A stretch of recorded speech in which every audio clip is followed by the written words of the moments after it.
बिस्मिल्लाहिर्रहमानिर्रहीम। नाज़रीन अस्सलाम वालेकुम। मैं उम्रा की अदायगी के लिए मुल्क से बाहर था और तकरीबन कोई 2 हफ़्ते बाहर रहा और अल्हम्दुलिल्लाह उम्रा की सआदत हासिल करने के बाद वापस आ गया हूँ।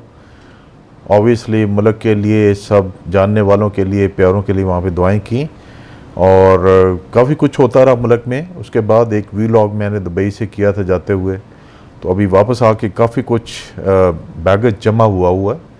लेकिन आज मैं शुरू करता हूँ और इंशाअल्लाह डेली बेसिस पे वीलॉग को चलाएंगे, आगे बढ़ाएंगे। आपसे दरख्वास्त है कि इस चैनल को सब्सक्राइब कर लें और मुनासिब समझें तो दूसरे लोगों को भी भिजवा दें ताकि ज़्यादा से ज़्यादा इसकी सर्कुलेशन हो सके। बात करना चाहता हूँ आज मैं सबसे पहले, बहुत ज़्यादा शोर मचा हुआ था जो नेशनल सिक्योरिटी काउंसिल का दूसरा इजलास हुआ, उसका क्यों हुआ, क्या उसके पीछे क्या मकसद क्या था, अभी तक किसी ने इसके बारे में बयान नहीं किया। और आगे इसके बारे में क्या हो रहा है, जो वहाँ से एक लेटर गेट वाला मामला चल रहा है, मौजूदा सिचुएशन क्या है, गवर्नमेंट का क्या मूड है, जो पावर सेंटर है उनका क्या मूड है और जो पीटीआई है वो क्या करना चाहती है और मुल्क के लिए आगे क्या होगा। तो शुरू करते हैं सबसे पहले कि नेशनल सिक्योरिटी काउंसिल का इजलास क्यों किया गया। गवर्नमेंट ऑब्वियसली जब अपोजिशन में थी तो उस वक्त ये टोटली डिनाई कर रही थी इस लेटर को, और मरीम नवाज साहबा ने तो यहाँ तक कह दिया कि ये लेटर, इसका वजूद ही कोई नहीं है। फिर उन्होंने कहा जी ये लेटर वहाँ पे बनाया गया वजारत ख़ारजा में, शहबाज शरीफ साहब ने इसको टोटली डिनाई किया कि झूठ का पलंदा है, इसकी कोई हैसियत नहीं है, वक़्त नहीं है। पहले उन्होंने कहा इसको आप पार्लियामेंट में ले आए, जब वो पार्लियामेंट में लाने लगे फिर वो भाग गए, नेशनल सिक्योरिटी काउंसिल के इजलास में उनको बुलाया, वहाँ पर भाग गए। तो इसका मतलब है कि उनके कुछ ना कुछ तहफ़्फ़ुज़ात थे इसके बारे में और वो इसको डिनाई करना चाहते थे और डिनाइल मोड पे खेलना चाहते थे। और चूँकि ये नैरेटिव इसके ऊपर बेस करके पीटीआई ने बहुत बड़ा नैरेटिव बिल्ड कर दिया जो कि ना सिर्फ पाकिस्तान में बड़े बल्कि पूरी दुनिया में फैल गया, तो इसको डिफ्यूज़ करने के लिए, डाइल्यूट करने के लिए एक तरीका ये था कि इस लेटर की जो हैसियत है उसको कंप्रोमाइज़ कर दिया जाए। वो कैसे कंप्रोमाइज़ हो सकती थी, वो इस तरह हो सकती थी कि गवर्नमेंट कुछ एक्शन ले इसके ऊपर, या तो जुडिशल कमीशन बना दे या कोई कमीशन बना दे, वो कह दे इसकी हैसियत कोई नहीं है, या फिर नेशनल सिक्योरिटी काउंसिल का इजलास बुला ले, उसमें इसको कंप्रोमाइज़ करवा दे। तो प्लान ये किया गया कि नेशनल सिक्योरिटी काउंसिल का इजलास बुलाया जाए। हालांकि उसी नेशनल सिक्योरिटी काउंसिल ने इसको ख़त को हकीकत करार दिया था और कहा था ये मुदाखलत है पाकिस्तान के मामलात में। दोबारा बुलाया गया और एजेंडा बैक बर्नर पे जो इन्होंने प्लान किया गवर्नमेंट ने बैठ के, वो यही था कि अपने ज़्यादा मिनिस्टर्स उसमें बिठाएंगे और मेजॉरिटी में होंगे और try to they will impress upon the services chiefs and of course the ex ambassador to the USA, और इस पे कोई एक लो टोन या फिर इसको कंप्रोमाइज्ड किस्म का स्टांस लेके आके गवर्नमेंट के लोगों के सामने रख देंगे और इसको डिफ्यूज़ कर देंगे। जो नैरेटिव बिल्ड हुआ है वो स्मोक आउट हो। नेशनल सिक्योरिटी काउंसिल का इजलास बुलाया गया। आपने देखा कि वहाँ पे मिनिस्टर्स की तादाद ज़्यादा रखी गई जानबूझ के, सर्विसेज चीफ से और आर्म फोर्सेस के जो नुमाइंदे थे उनसे, ताकि उनकी मेजॉरिटी हो और मेजॉरिटी के कहने पे कोई एक स्टेटमेंट आ सके। लेकिन 2 बातें मैं कहना चाहता हूँ। बहुत ज़्यादा गम और गुस्सा पाया जाता है अवाम में मुसल्लह अफवाज के बारे में, लेकिन मैं आपको बता दूँ कि मुसल्लह अफवाज एक पूरा इंस्टीट्यूशन है। वो पूरा इंस्टीट्यूशन अंदर बैठा हुआ था। वो पाकिस्तान की कौमी सलामती और पाकिस्तान के नेशनल इंटरेस्ट के साथ खड़े होते हैं, कम वक्त में, जो भी वजह देख लें आप।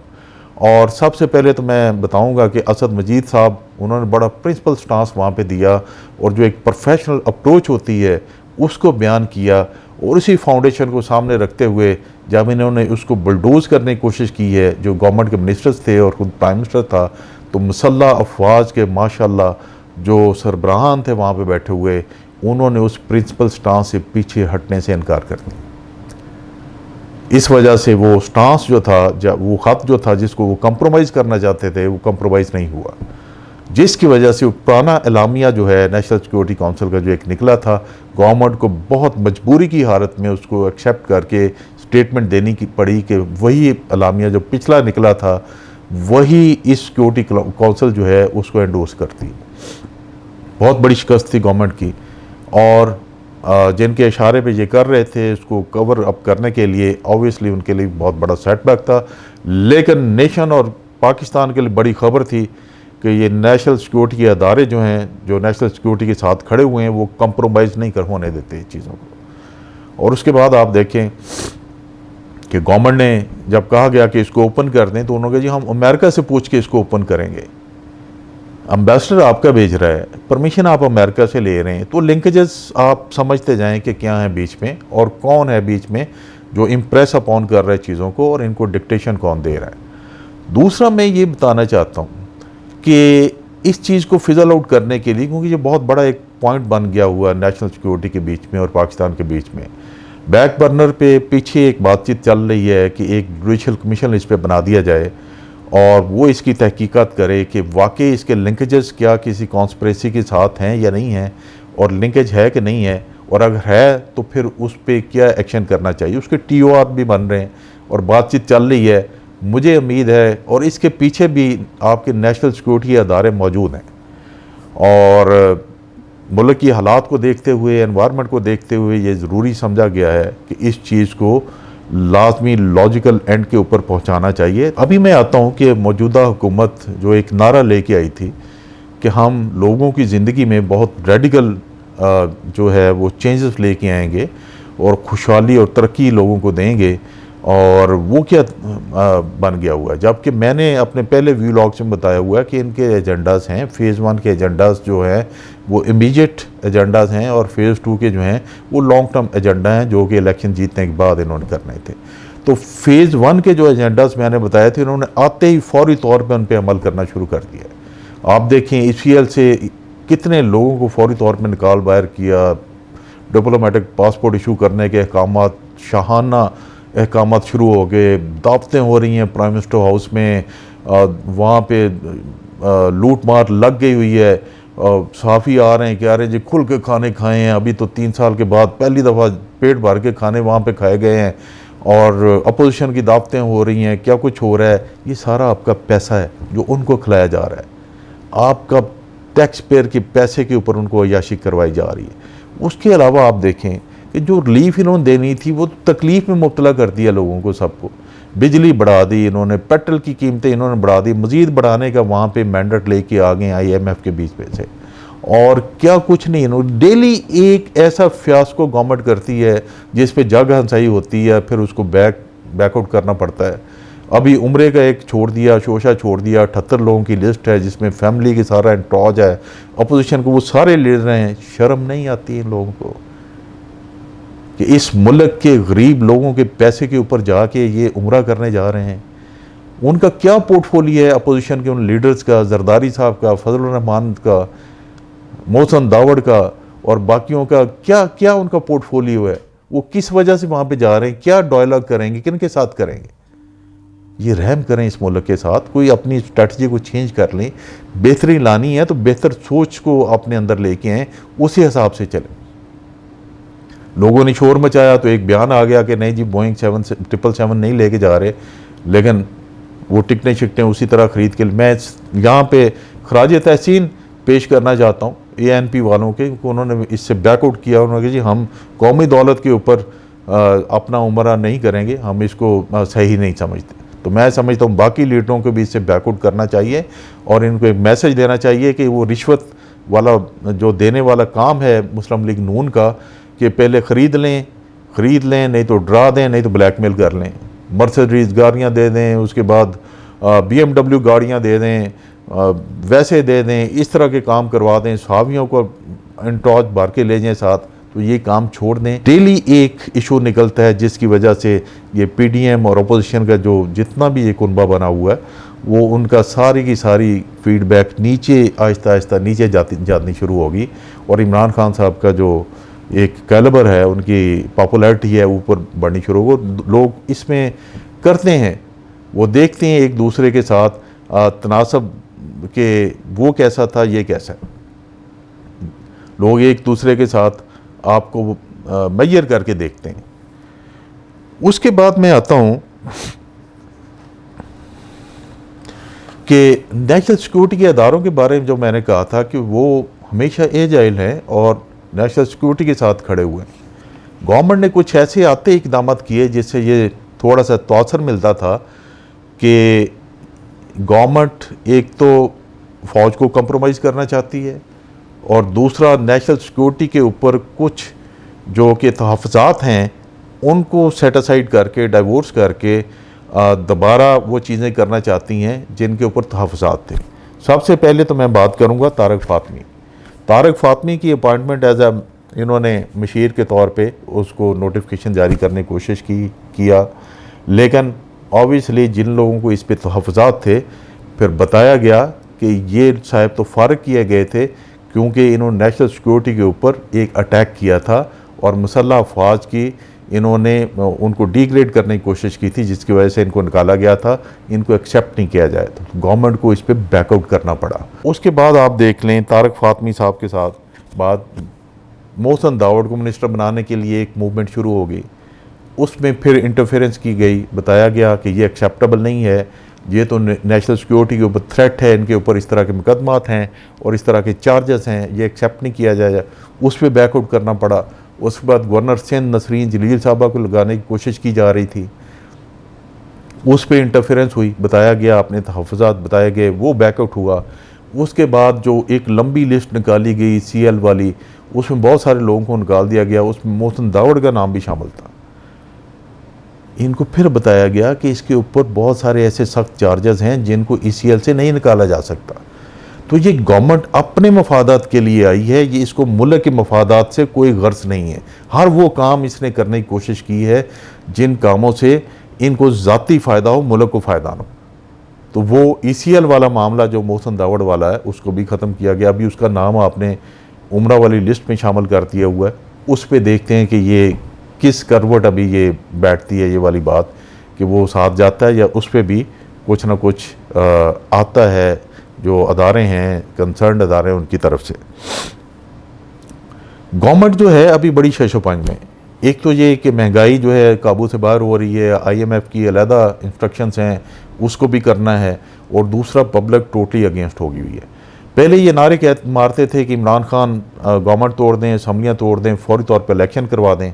अभी वही बात इमरान कहता है तो वो ये उस पर आ नहीं रहे। उसकी रीज़न है, उसकी रीज़न ये है कि इमरान खान की पॉपुलैरिटी इतनी बढ़ गई हुई है, ना सिर्फ पाकिस्तान में बल्कि पाकिस्तान से बाहर भी, कि इनको समझ नहीं आ रही कि इलेक्शन में जाएंगे तो how to compete Imran Khan. Obviously जो इनका इमीडिएट एजेंडा मैंने बताया हुआ 4-5 पॉइंट था, तो अपने केसेस फिजल आउट करने। आप देखें कि जब भी इनकी तारीख होती जाते ही नहीं है वहाँ पे, फर्दर जुर्म लगने नहीं देते। आज भी तारीख थी, गए नहीं हैं वहाँ पे। और उसके बाद नैब को कट इन साइज करने की बातें कर रहे हैं। उसके बाद EVM के पे और ओवरसीज़ वोटिंग के ऊपर उन्होंने कमेटी बना दी हुई है, उसको ये ख़त्म करने की वो प्लानिंग कर रहे हैं। और ये 4-5 चीज़ें, और सबसे बड़ी ये है कि next chief of army staff की जो सिलेक्शन है वो भी ये करना चाहते हैं। तो प्रेशर इन पे है कि नेक्स्ट इलेक्शन करवाए जाएं, लेकिन इनका एजेंडा जो है वो अक्टूबर-नवंबर से पहले पूरा नहीं होता।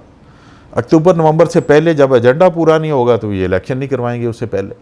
और अक्टूबर-नवंबर में के बाद अगर प्रेशर ज़्यादा बढ़ता है तो अपोजिशन में भी इलेक्शन करवाने के लिए राज़ी हो जाए, जो फिर जाके इलेक्शन होंगे दिसंबर-जनवरी के बीच में। अभी मैं आता हूँ कि इस सिचुएशन जो चल रही है उसका क्या पॉसिबल सोल्यूशन क्या निकल सकता है। इमरान खान तो वो डटे हुए हैं, उसके PTI वाले भी, कि हमने लॉन्ग मार्च करना है और फोर्स करना है गवर्नमेंट को इलेक्शन का विदिन अ मंथ अनाउंस करे और इलेक्शन करवाए।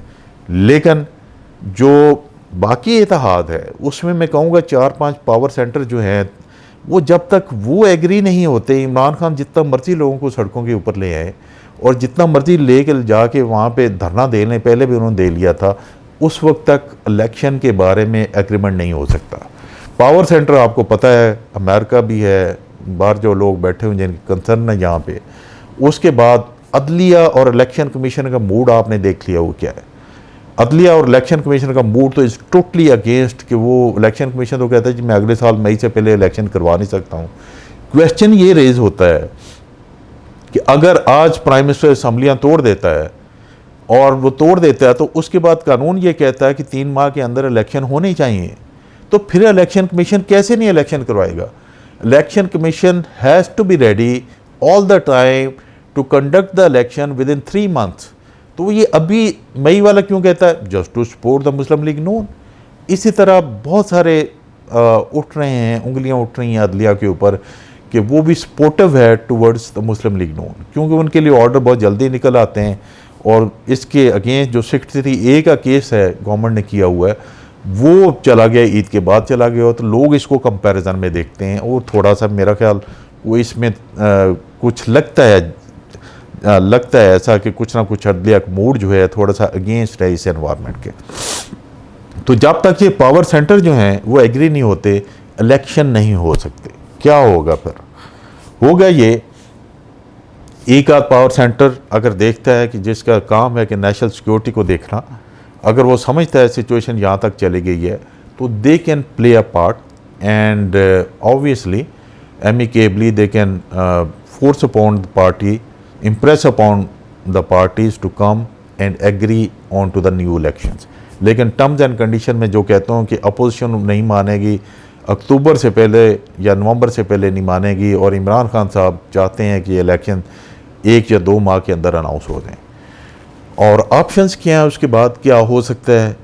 ऑप्शन ये हो सकते हैं कि प्रेशर तो एग्जर्ट कर दिया इमरान खान ने, लेकिन जो अपोजिशन है, जो गवर्नमेंट है बैठी हुई, उसका अपना एक जाती एजेंडा है, उसको मुल्की एजेंडे से कोई गर्ज नहीं। जितना मर्जी आप जुलूस जल्द से ले जाएं, मुल्क का नुकसान होगा ना, मईशत तबाह होगी ना, आपका मुल्क रुक जाएगा ना, रुक जाए। लेकिन वो अपना एजेंडा जब तक अचीव नहीं कर लेते, वो नहीं चाहेंगे कि ये इलेक्शन हो या मुल्क का फ़ायदा हो। आप लिख लें ये बात, देख लें अभी तक जो भी एक्शन हुए हैं उनके ज़ाती एजेंडे की तकमील के लिए हुए हैं। ECL वाला हुआ है, बाकी जितने भी हुए हैं, लेकिन मुल्क के मफाद का कोई एक भी काम अभी तक नहीं हुआ। सारे ज़ाती एजेंडे वाले हुए कर रहे हैं, अभी तक कर रहे हैं।